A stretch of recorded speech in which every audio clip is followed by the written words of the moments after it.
हम हमारे साथ जुड़ गए हैं वरिष्ठ पत्रकार और राजनीतिक विश्लेषक प्रद्युमन जोशीला जी। प्रद्युमन भाई राम राम। राम राम जी। सभी दर्शकों को नमस्कार। राम राम। राजनीति की दुनिया की बात करो साथियों, पिछले कुछ समय से उपराष्ट्रपति को लेकर बड़ी राजनीति हो रही है और जो कांग्रेस कभी राष्ट्रपति का उपहास उड़ाती थी, नकल उतारती थी, आज उसी कांग्रेस को उपराष्ट्रपति की चिंता हो गई है। कांग्रेस के नेता कपिल सिब्बल ने यहां तक कह दिया है कि पूर्व उपराष्ट्रपति लापता हो गए हैं और हमें उनका पता चाहिए, हमें उनकी चिंता है। आखिर उपराष्ट्रपति जी के साथ हो क्या रहा है, इसी को राजनीति कहते हैं। मौके पे चौका ना मारे तो फिर उसको राजनेता कौन कहे। और देखा जाए तो जिस प्रकार से उपराष्ट्रपति ने इस्तीफा दिया, उसके बाद अनेकों सवाल खड़े हो रहे हैं। ना सरकार की तरफ से कोई पक्ष आया किन कारणों की वजह से इस्तीफा दिया, ना खुद स्वयं उपराष्ट्रपति की तरफ से किसी भी प्रकार का वक्तव्य आया कि आखिर मझधार बीच में ही नैया को क्यों छोड़ना पड़ा। इन सारी बातों की चर्चा करेंगे।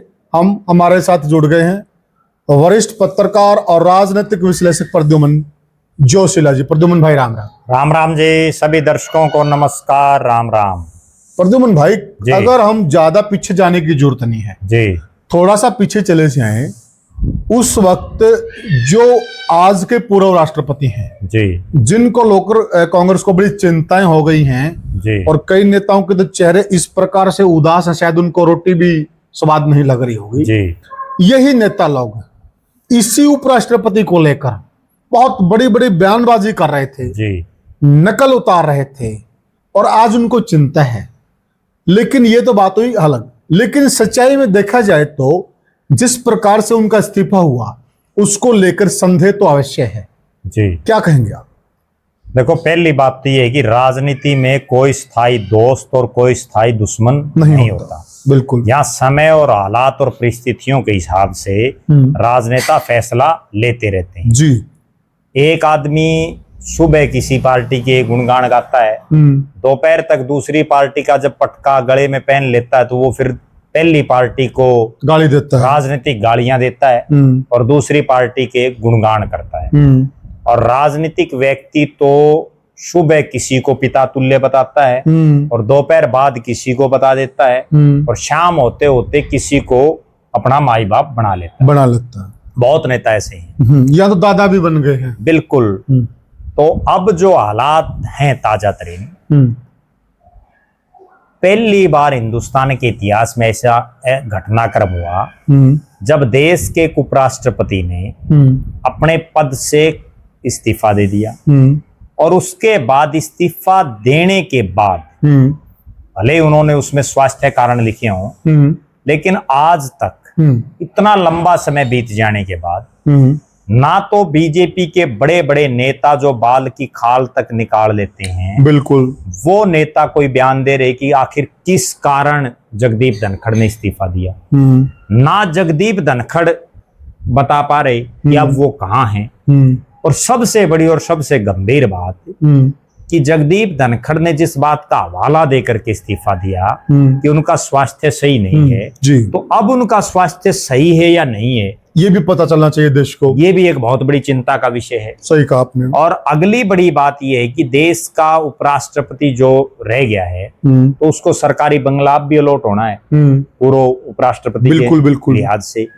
अब उस लिहाज से वो फिलहाल हैं कहाँ, ये बहुत गंभीर सवाल है। कौन सा बंगला दिया गया, कहाँ उनकी व्यवस्था, कहाँ वो रह रहे हैं, किस हालात में हैं, उनका स्वास्थ्य कैसा है, वो किसी दबाव में तो नहीं है। बहुत से ऐसे सवाल हैं जिनका जवाब देश की जनता को भी चाहिए। और चूंकि विपक्ष के नाते कांग्रेस भी अपना फर्ज निभा रही है, लेकिन इसमें सत्ता पक्ष को, क्योंकि देश के गृह मंत्री अमित शाह हैं, तो उनको आगे आकर के बताना चाहिए कि आखिर जो है जगदीप धनखड़ किस हालात में और कहाँ है जी। क्योंकि जगदीप धनखड़ केवल एक उपराष्ट्रपति एकदम से बना दिया ऐसा नहीं है। सही बात है। उससे पहले वो एक बड़े राज्यपाल, प्रतिष्ठित एडवोकेट रहे, मंत्री रहे, सांसद रहे, विधायक राज्यपाल रहे, तो बहुत से पदों पर रहे। बिल्कुल ठीक बात है। और जिस समाज से वो आते हैं, कहीं ना कहीं उस समाज के लोगों के दिलो दिमाग में भी ये बात है कि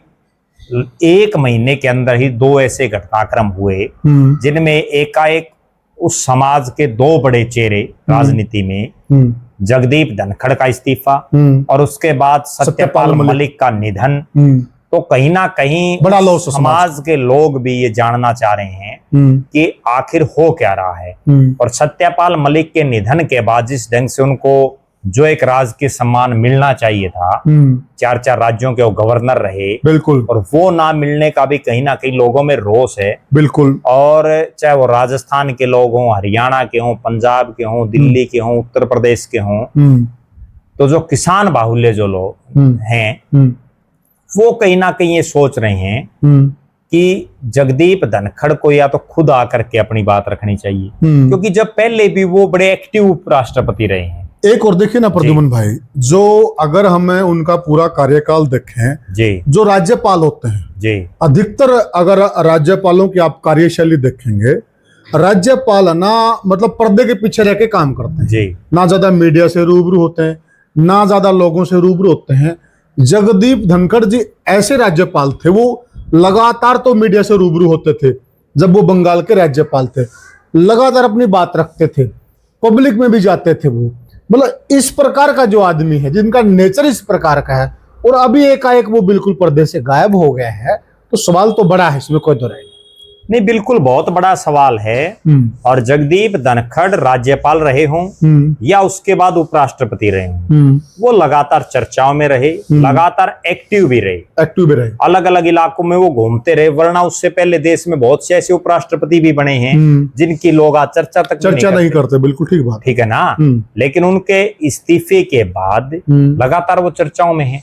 और जहां तक सवाल है कांग्रेस का, तो कांग्रेस इसमें कतई कोई दो राय नहीं कि आज कांग्रेस विपक्ष को जो भूमिका निभानी चाहिए वो निभा भी रही है, वो पूछ भी रही है। लेकिन बीजेपी को भी आज अपना राजधर्म निभाना चाहिए। उनको आगे आकर के बताना चाहिए कि जब वो बार बार ये सवाल तो बीजेपी के नेता करते रहते हैं कि राहुल गांधी विदेश चले गए, राहुल गांधी कहाँ जाते हैं उसको तो वो 1 मिनट में ढूंढ लेते हैं। ठीक है, लेकिन एक ऐसा शख्स जिसको राज्यपाल इन्होंने बनाया, जिसको उपराष्ट्रपति इन्होंने बनाया, ठीक है, बीजेपी के नेता उनके खूब कसीदे पढ़ते रहे, आज उसके बारे में कुछ नहीं बोल रहे। आखिर वो है कहाँ, बिल्कुल किस हालात में है। बल्कि आपने एक बहुत अच्छी बात कही, अगर उन्होंने स्वास्थ्य कारणों से इस्तीफा दिया है जी, और लिखा भी गया, ये बता भी यही गया, तो एक बुलेटिन भी जारी होना चाहिए।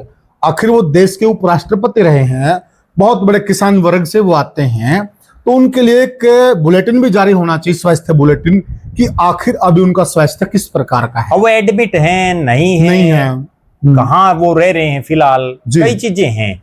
और सबसे गंभीर बात ये है कि अगर वो इस्तीफा ना देते और उनका कार्यकाल पूरा हो जाता, तो उसके बाद तो वो कहीं रहे ना रहे वो बहुत बड़े सवाल नहीं होते। अब जैसे वेंकैया नायडू हैं, उनका कार्यकाल पूरा हो गया, आज कोई देश में ये आदमी पूछ रहा है कि वेंकैया नायडू कहाँ पर हैं? नहीं पूछ रहे ना, नहीं पूछ रहे। रामनाथ कोविंद राष्ट्रपति रहे, उनके बारे में आज कोई यूं पूछ रहा है रामनाथ कोविंद कैसे हैं, स्वास्थ्य कैसा है, या वो कहाँ है? नहीं पूछ रहे। लेकिन यहाँ जब उन्होंने एकदम से संसद की कार्रवाई को चला रहे हैं, पहला दिन, इसमें बड़ी बात एक और प्रद्युमन भाई, अगर आप थोड़ा सा इन चीजों की तरफ ध्यान देंगे, और दर्शक साथी भी हमारे बड़े अवेयर हैं, वो करीब 1 हफ्ता पहले किसी सार्वजनिक मंच पर ये बात कह रहे थे, अगर ईश्वर ने चाहा तो मैं फलानी तारीख को रिटायर होऊंगा, पूरा कार्यकाल अपना पूरा करूंगा, ये इस तरह की वो बातें कह रहे थे। यानी कि 1 हफ्ते पहले तक उनका इस्तीफा देना तय नहीं था, एक इस्तीफा दिया है, इसका मतलब दाल में कुछ काला है। नहीं, इस्तीफा तो 1 हफ्ता छोड़ो, इस्तीफा तो उस दिन भी नहीं था। हाँ, उस दिन भी नहीं था, जिस दिन राज्यसभा की वो कार्रवाई में आए हैं पहले दिन। बिल्कुल ठीक बात है ना, उन्होंने पूरा दिन कार्रवाई चलाई है राज्यसभा की सभापति होने के नाते। वो तो एकाएक जो घटनाक्रम घटा, और बीजेपी की मैं ये मानता हूं कि जब से नरेंद्र मोदी और अमित शाह बीजेपी में बड़े नेता बने हैं, तब से जिस ढंग के फैसले ये ले रहे हैं, ये किसी को भनक लगने नहीं देते। अब इन्होंने किसको मुख्यमंत्री बनाना है, किसको हटाना है, हटा करके किसको बनाना है, किसी की कोई भनक नहीं लगने देते। अच्छा, एक बात और है प्रद्युमन जी, सूत्रों के हवाले से खबरें आ रही हैं कि बहुत बड़ा कुछ होने वाला था, मतलब मामला यहां तक तय हो गया था। आप समझ, दर्शक भी समझ रहे हैं कि चंद्रबाबू नायडू जी धोखा दे गए, यानी कि बड़ा खेला चल रहा था। और जिसमें सूत्रों के हवाले से खबर है ये, जिसमें उपराष्ट्रपति की बड़ी भूमिका मानी जा रही है, तो ये चीजें स्पष्ट होनी चाहिए ना।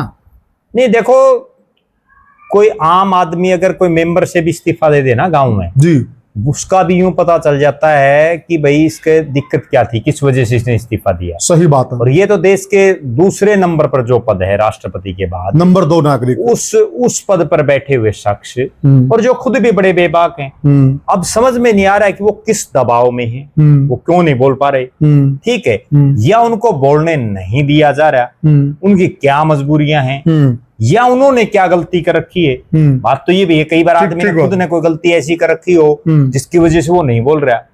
अब या तो जगदीप धनखड़ आगे आए, या जगदीप धनखड़ अगर आगे नहीं आ रहे तो उनकी जो धर्मपत्नी है, वो जो अक्सर उनके लगभग कार्यक्रमों में साथ रहती थी, जी जी, उनको आकर के जनता के सामने बात रखनी चाहिए, मीडिया के सामने बता सकती हैं।